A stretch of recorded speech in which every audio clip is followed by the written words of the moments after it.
Breakfast with Bob and Paul. Don't be forgetting Paul. Easy to do. 2013 edition of Breakfast with Bob and Paul from beautiful Huggos. We are sponsored by Huddle, a sponsor. I know. Can Monster iSport, the athlete's headphone. We are live on triathlete.com for all of you folks watching online. We have a large studio audience here. Huge. Listen to them. Oh, my goodness. God. And, of course, Poncho Man was bringing us in and will be taking us out. Our next guest, one of our favorite guys. We live on TO time. Yes, we do. TO time is 15 minutes after whatever you're supposed to be doing. Mr. Tim O'Donnell, the, wait a second, 2013 Ironman Brazil champion, 8:01:32. Wow. How you doing, Tim? Good. Thanks for having me, guys. Always a pleasure to be back. I figured you'd just be running in a Speedo down the Queen Highway if we didn't have you with us right now. Yeah, I gotta lay low on that stuff right now. So this season, compared to your first year here, you were sick. Yep. Last year you had leg injury, right? Knee injury? Yeah, Something knee. like that? Yeah, knee injury, which we didn't know about. You didn't tell us. Yeah. Yeah, I kept it on the DL. Secret. Wow. I understand. Who told you? Yeah, Rini. Yeah, your fiance told us. You She ever told heard us her? all Yeah. about that. Tim is in the best shape of his life. He's ready to go 8:01 here. He's going to dominate. So, yeah. Well, I hope so. Yeah. Jeez, a lot of pressure, Rennie. Come on. She's thinking we have a wedding to pay for. You better go in 8:01. Exactly. No, I feel great. I'm excited. Getting to the start line healthy, either injury free and sickness free is part of the game. So I've learned a lot the last 2 years, and I feel like I'm in the best position, since I started racing Ironman. Talk a little bit about that injury last year and what led to it, and then talk a little bit about how your preparation has gone this year. A lot of athletes talk about markers in their training. Yep. Just spill it all. We want to hear everything. We want to know exactly. Well, 3 weeks before Kona, my last long run on the 36 highway in Boulder, I did a really literally out and back run, and I did a sharp U-turn, and I did a partial tear to my MCL. Wow. And totally freak it thing, but I think it came from being a little dehydrated after Vegas.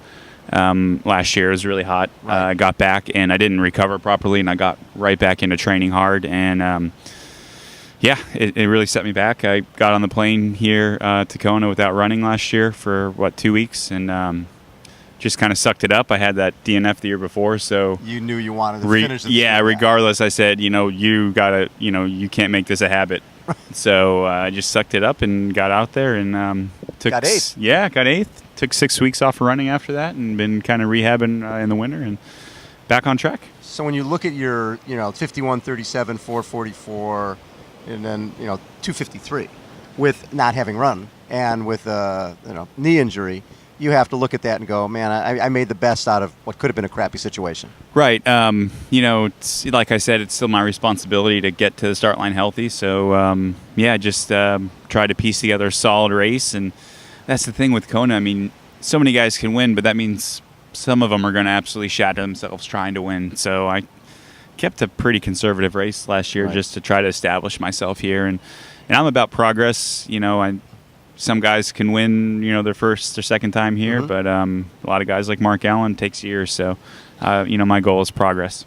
So how does it feel between you and Andy Potts and maybe Andy Starkowitz and Jordan Rapp? How does it feel to be one of America's hopes? Don't forget the Hoff. The Hoff is moving fast right now. That's true. It's all on you guys. I mean, and you're definitely one of those guys. I mean, Tim DeBoom was the last one. Right. Yeah, and Tim wrote an article earlier this year to kind of fire some of us up. At least it fired me up. Yeah. So I had that in the back of my mind in Brazil. Some good quotes in there?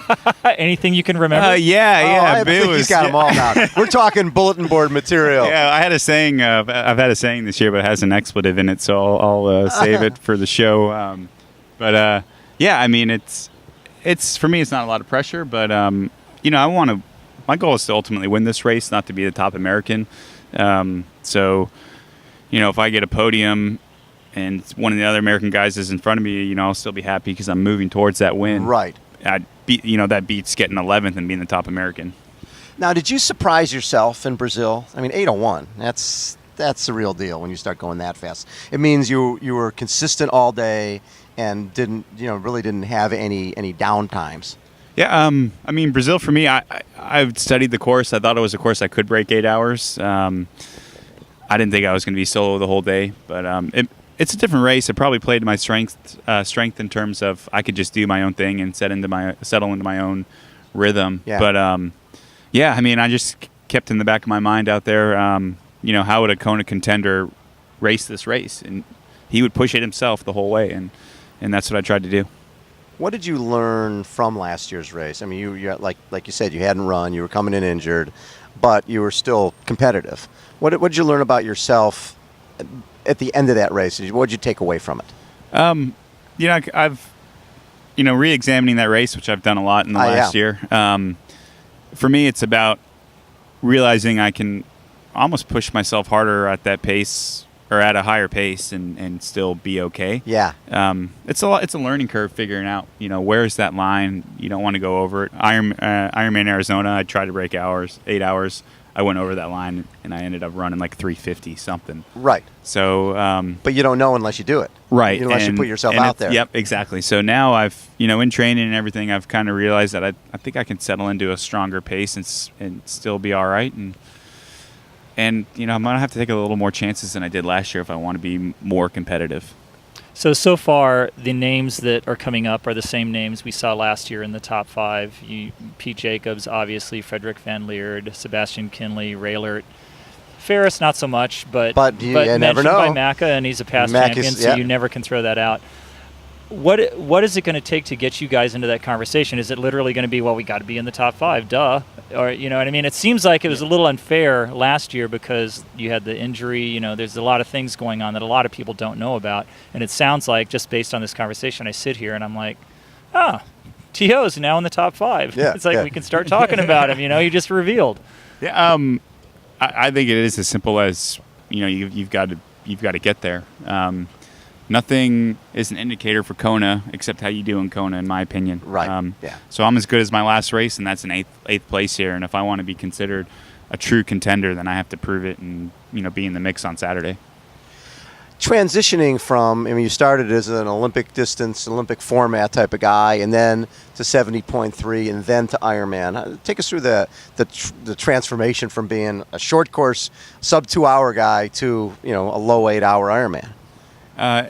It's interesting. I'm a slow learner in everything. I've been a slow learner. Swimming, it took me years to get good at swimming. In school, I always did well, but I was forced to sit down and figure stuff out for a long time until I got it. But it's been the same thing with Ironman racing. Yeah. I think the biggest thing is the nutrition and turning from a carb burner to a fat burner. And I noticed that. I remember the first year I started doing long course, I was out for a ride with Crowe, Rennie, Julie, some other people, and we all went out. We did Big Thompson, and we came back, and I wanted to hit 100 miles. So I went up, climbed Jamestown, and I was bonking so bad going uphill. I hit a rock going uphill and crashed. And I get back to the house, and Rennie's looking at me. Kid's all ripped up, covered in blood, and she's like, hey, we can't let you go by yourself anywhere, can we? You put training wheels. You could have turned east and gone out to 25 or something and then come back. But no, he goes up Jamestown. No, I go up Jamestown. And but yeah, since then I think my body's really adapted to the long course. And right. I feel more so this year than any other year that I feel comfortable in those longer sessions. I'm sorry. Go ahead. I was going to say, one of the things that is difficult to figure out is how to, distribute your time when you come to the island, especially if you happen to be engaged to a past Ironman champion who's a top contender as well. We talked to Rennie a little bit about that. What is it like right now in terms of you two? Have you just parted ways and said, I'll see you next week? And how is it in terms of just you want to be there for somebody, but really there's not a whole lot of energy to go around this week if you're trying to win this thing. Right. And we both know the responsibilities we have. For example, I went out. I'm working with Kenny Glaw on Endurance Sports Travel, and I went out to dinner with those guys last night, and I understood. Rennie just got back from 3 sponsor engagements, and she was going to sit on the couch and have dinner at home. Exactly. So, we kind of understand what each of us need to do, and Rennie's set. Rennie knows what it takes to win, and she's just doing that, and I'm good with that. And for me, it's finding what works for me, and And I think this is the first year where I've come into my own where I know what I need to do. And, you know, I've always looked to Rennie, obviously, because I have great admiration and respect for what she's done in the sport. Yeah. And kind of taking cues off of her because it worked for her. But, you know, now I know this is what I need to do, and I'm going to do that. Do you coach yourself, or do you have somebody who works with you on your workouts? I work with Cliff English. I've been working with Cliff since he was a national team coach when I was doing ITE races. Oh, So wow. it's been a long relationship. So basically, you guys have learned the long distance together. Right. Well, luckily, he coached Sam to her second place behind Christy a couple years ago. Yep. So he's had experience and he's raced the distance himself, but What has he brought to the table for you specifically with Ironman? Really just, I mean, Cliff knows my personality and we have a good relationship, and I feel coaching is more of a personal kind of, just that relationship aspect versus, all right, these are the special workouts that I'm going to give you. The secret workouts nobody else has. There's no magic. This is riding bike. Nobody rides a bike like this. So for him, he knows me and he knows how I respond to certain sessions, and he can build off of that. You have some military background. What would it mean to you to be the first U.S. winner in a while in light of everything that goes on in the world and your relationship to the military? Right. Well, I mean, in all honesty, I was part of the military, the world-class athlete program, so I wouldn't be at this table sitting here with you guys without the support of the Navy those years ago. And it's a sport that was founded with military heritage as well. So if I could bring that all kind of back full circle together, it'd be a dream come true.